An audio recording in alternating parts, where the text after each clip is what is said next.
Welcome to the Unity Guides Expert Interview Series. My name is Clayton Stenson, and I'll be your host today. This series is brought to you by Unity Guides Incorporated, where we help develop Unity within companies running on the entrepreneurial operating system.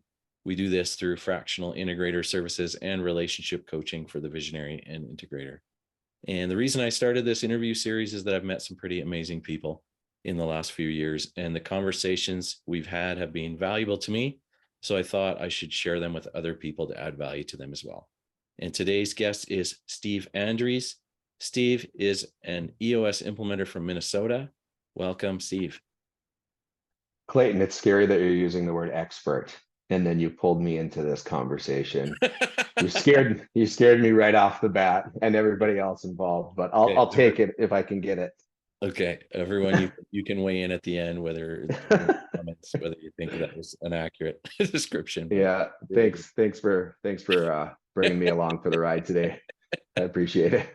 Awesome. Well, I'm excited for this interview. We're going to talk a little bit about anxiety, a little bit about what's kind of the journey of launching something and then it not quite going the way that we hoped, and how we deal with that and the anxiety that comes with that. So Steve, why don't you just kind of start us off with your story, maybe a little bit, or wherever you want to go with it. Yeah, I love it.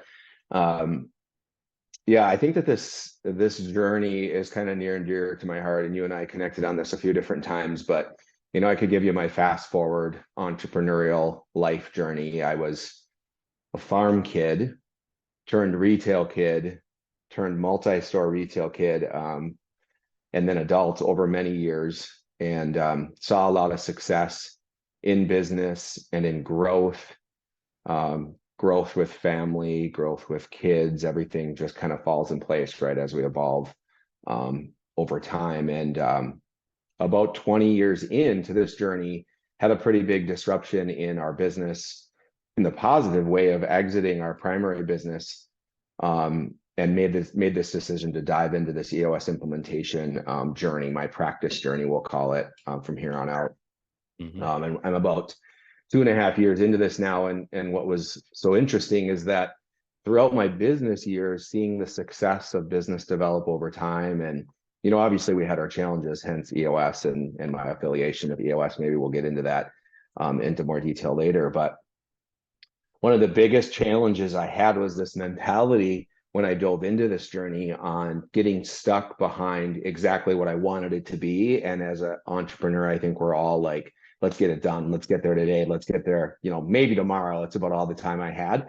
And just the length it took me to get there, and what that kind of did to trigger some of my anxiety pieces. But long story short, sold my business 3 years ago, almost to the day, in July of 21. Went to boot camp to get trained as an implementer, with 0 clients, no direct coaching experience outside of my own teams. And it took me 6 months to get a client, and that's really kind of where it started to really trigger in my brain, and in my whole being, this idea of like actually dealing with anxiety and what that looks like. So that's kind of maybe the preview, maybe more information, maybe broad, but yeah. Had you struggled with anxiety in the past? The answer to that question is obviously yes. Yeah.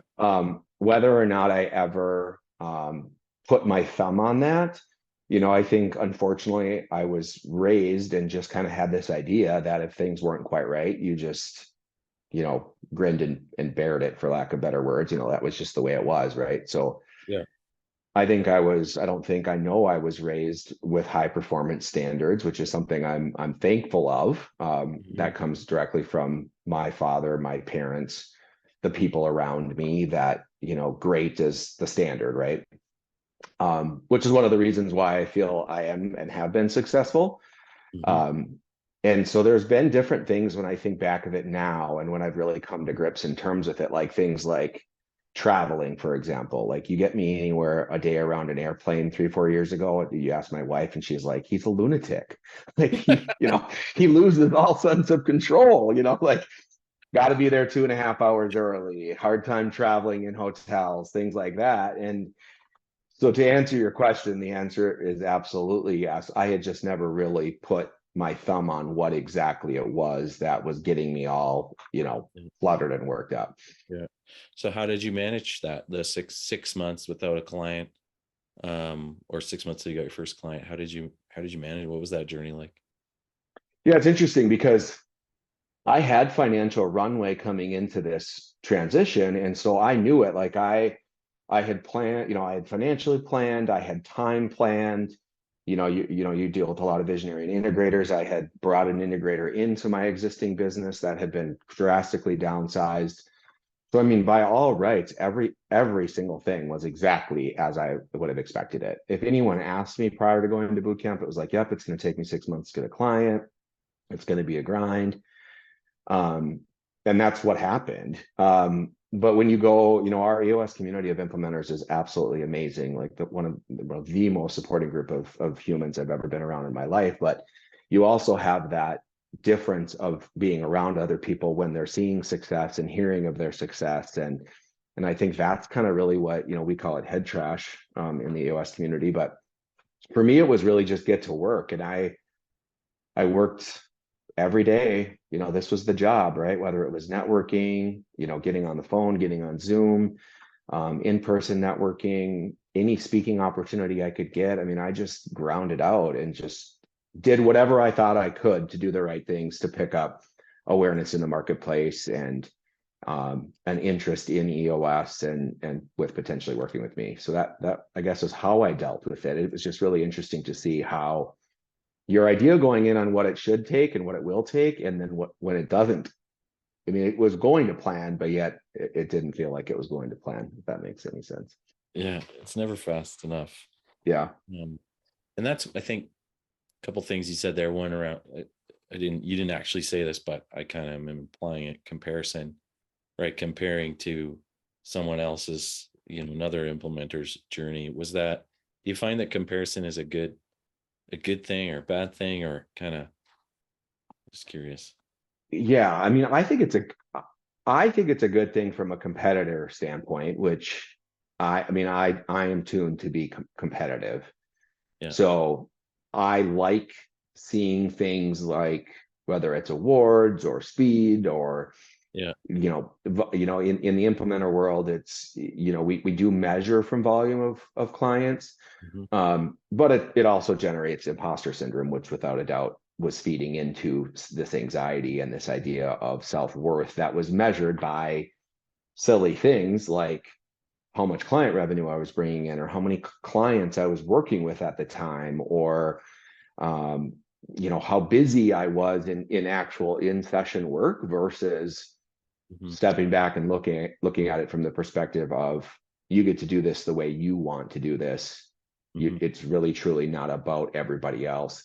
And I have felt a really strong shift in our with, and I think it was Gino's work around EOS life and really starting to wrap our arms as a community around this idea that as an implementer, we're looking to do X amount of client work, just like you are. How many companies Mhm. or hours or whatever it is that you want to work in a week. But the cool thing about this EOS life concept that I'm just starting to wrap my head around now is that it's different for me and it's different for Clayton and it's different for our clients, you know, because I have 3 kids at home. I have a wife at home. I have things I want to do and I have volunteering I want to do, et cetera. And so that is going to prohibit my ability to take on 30 clients versus potentially being full at 20. Yeah. Um, so I think it's really good, going back to the original question. And I think it's, of course, dangerous. And that was part Yeah. of Yeah. It's kind of a what I fell into. two-edged sword. Like, in some ways it's good. Absolutely.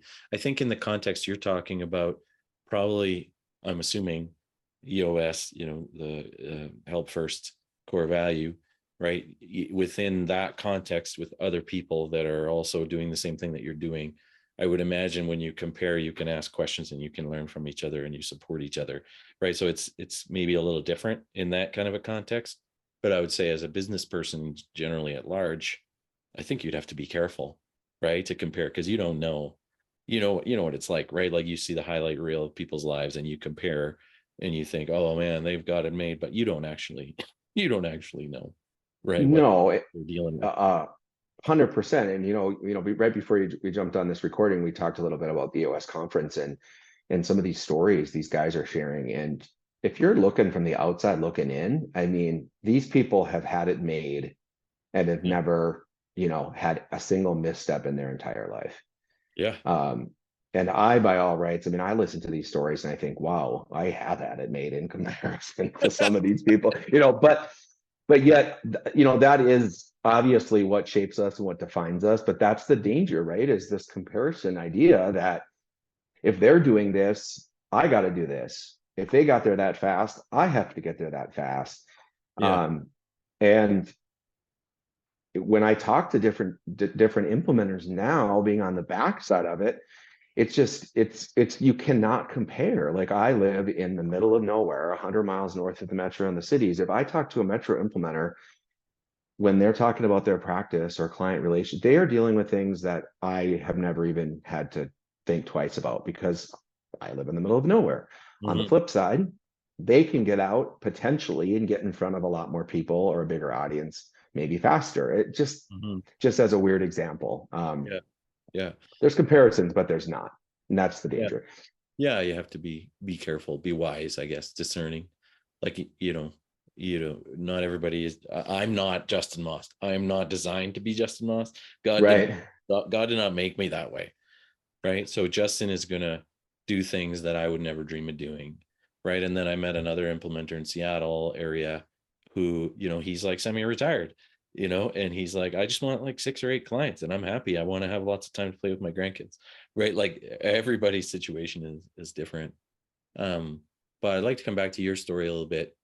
You had a plan, right? Like, it sounds Yeah. like you had a very well thought out plan for that first 6 months, right? Did that Yeah. Did that help you to manage your anxiety and keep working the plan?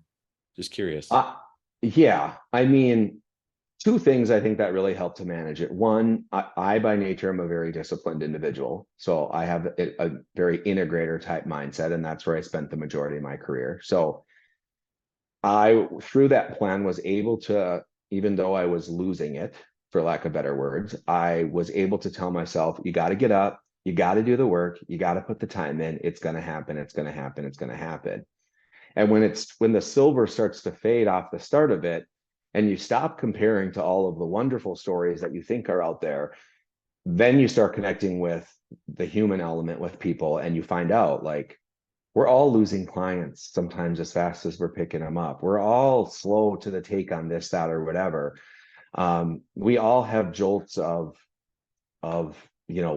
I say mine always come in threes. So, like, I can feel like I'm doing nothing in activity and then they come in threes, and it's always in Yeah. groupings, right? Yeah. So I think that discipline and focus to the plan definitely helped. Um, but being before you start, you think it's going to be all, like, it's just going to lay out and I'm going to just do the Rainbows and things, right? lollipops. Right. Yeah, Like, you think, like, I'm just going to do the things and that's going to be good enough for me. And I think that that's probably one of the biggest learnings I had was, and I don't know how many implementers I've told this, especially new ones, like, you just got to celebrate the small wins, right? And the win was not the dollar in the checkbook. It wasn't this. It was, people returning phone calls, people getting back to you, people really being interested, hmm. people sharing life altering Hmm. stories that EOS or other things in their entrepreneurial journey had brought to them, Yeah. right? Yeah. And focus on that stuff for fuel instead of Yeah. what seems like is important, because if you focus on that and you keep the activities coming, Yeah. the end result will come. Yeah, you just triggered me to remember something. I remember when I first started my business, I didn't have a great deal of experience with sales and networking. It's a little bit through BNI. And I remember feeling really discouraged at one point. And I read this book. I was reading this book called This Is Day One by Drew Dudley. And in it, he said, you have to be careful. And this is not related to sales. It wasn't actually a sales and networking book. It was a leadership book.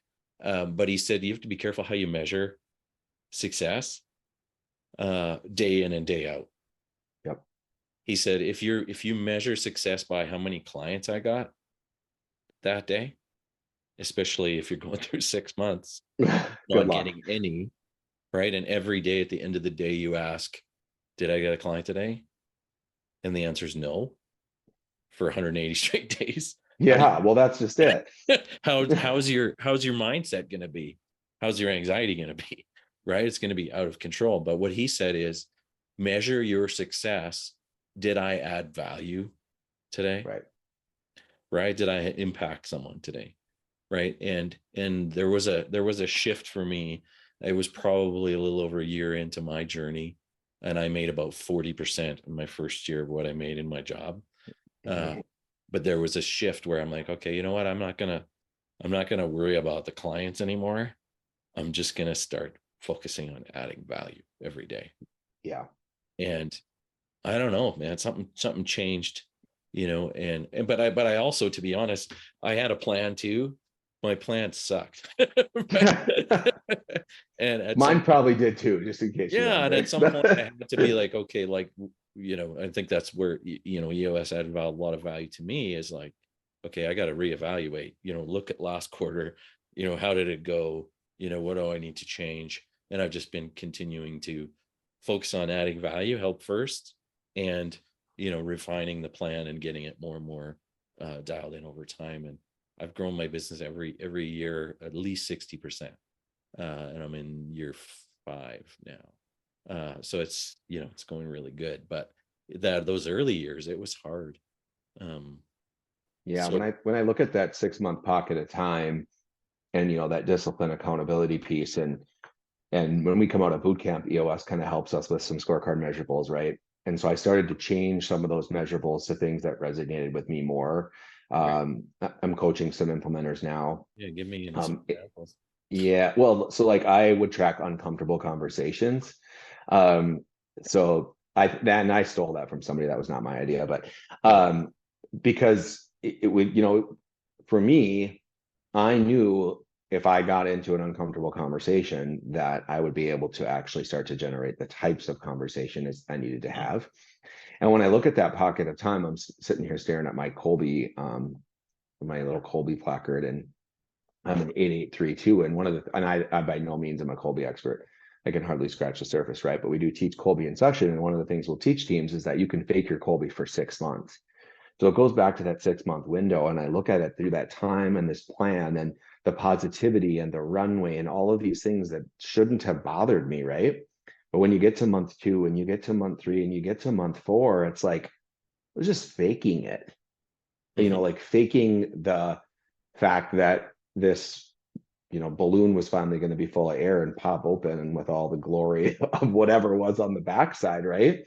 Yeah. um and essentially that's what it was. It was like the feeling of that anxiety just piling up over time until finally it just boiled over. And it boiled over with a conversation with my wife, and my wife just looked at me and she was like I think you need to talk to somebody. Like, Mhm. we had been communicating and we had been talking about it, but it was as new for her as it was for me, in the regards that she would ask questions, so, like, oh, like, what do you have going on this week? Or, like, who are you meeting with? Or, any traction on clients, and like in a nice and positive way.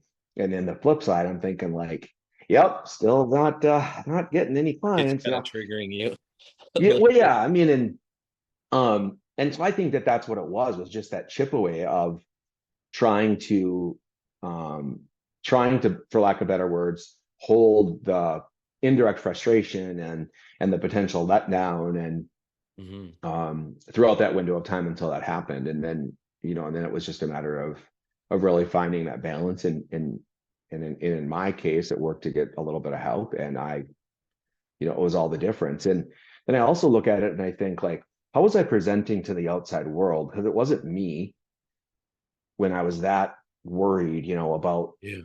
bringing somebody on board. That wasn't me, the natural me, right? Mhm. Um, because it was probably too high pressure. It was probably awkward. It's just like wasn't Yeah. me. Yeah. And Yeah. so then coming back down to where I would see it as like a kind of a new leveling has really just made a difference in this whole mentality of how I approach. my Mhm. practice and the balance with Yeah. with my kids and family and life. And Yeah. I just want to go back. You said your wife said, "Do you need to talk to somebody?" Did you like and I guess what I'm trying to get at is that um, we need to, right? yeah, We need to ask for help, right? Like I've had plenty of help through my years pre this business and during this business. So, what did you do, and like how did it impact you?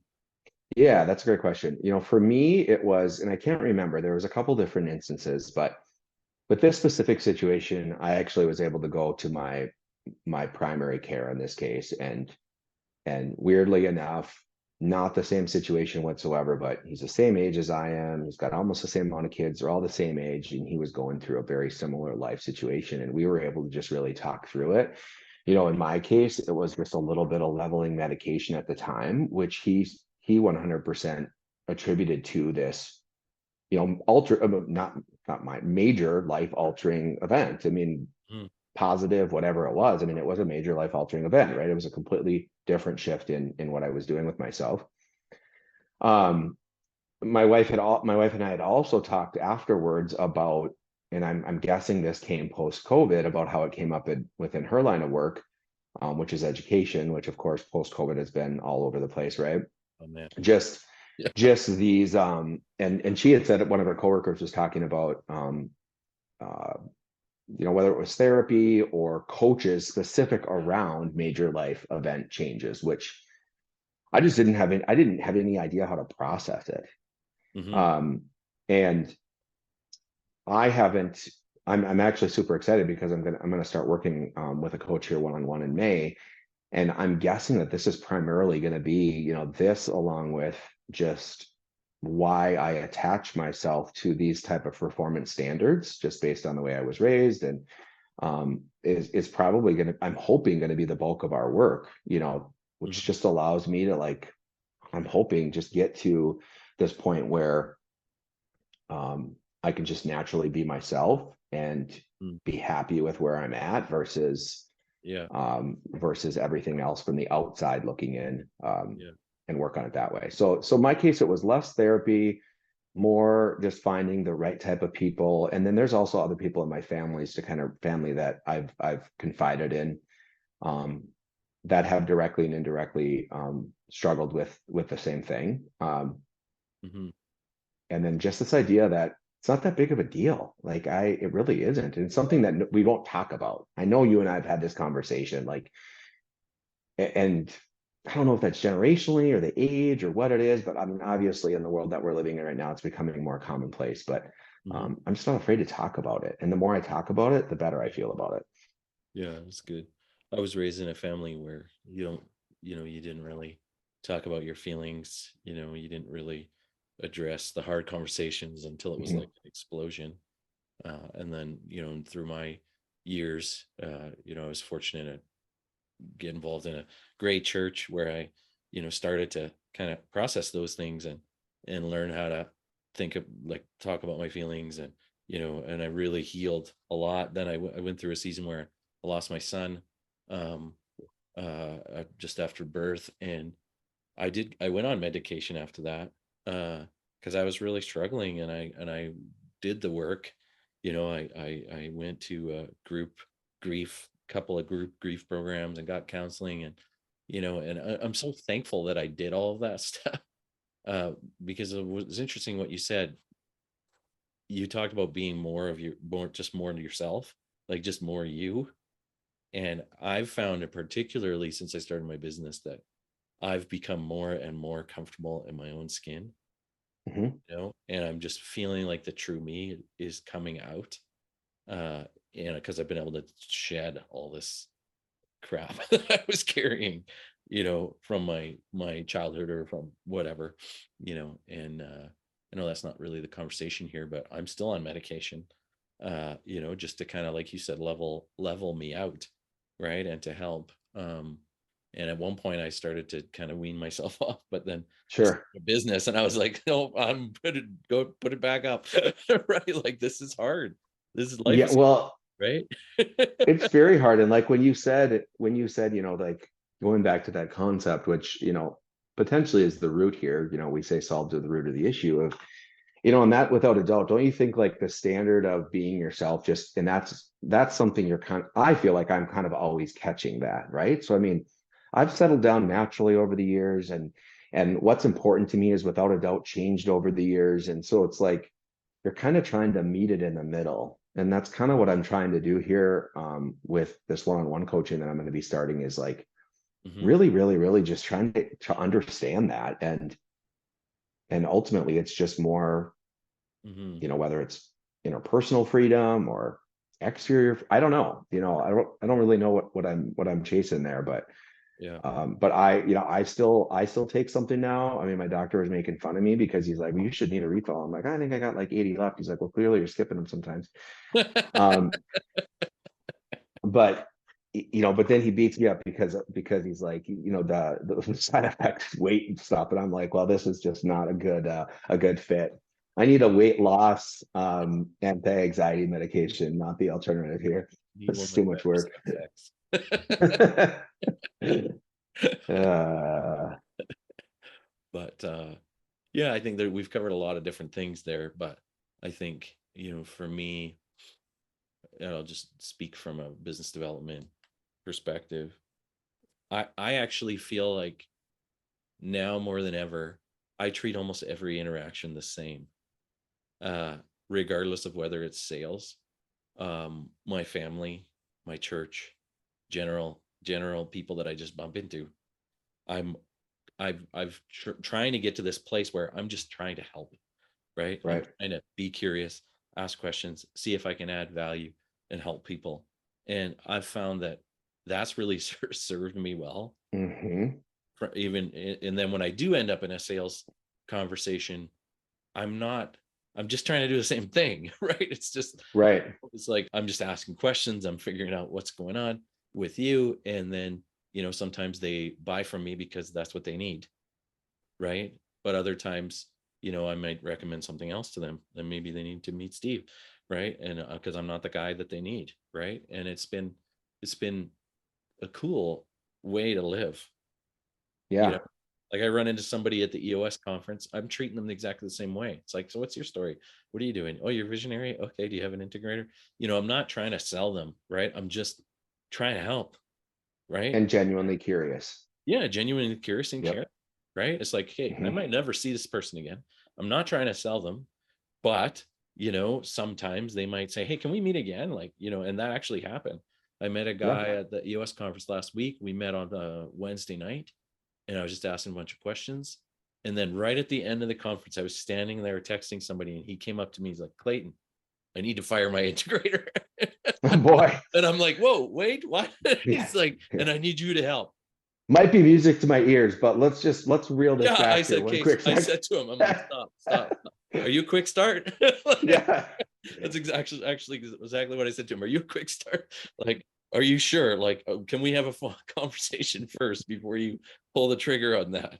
Right? Like, yeah, I can help you, but I think we should make sure that you're not, jumping the gun on this.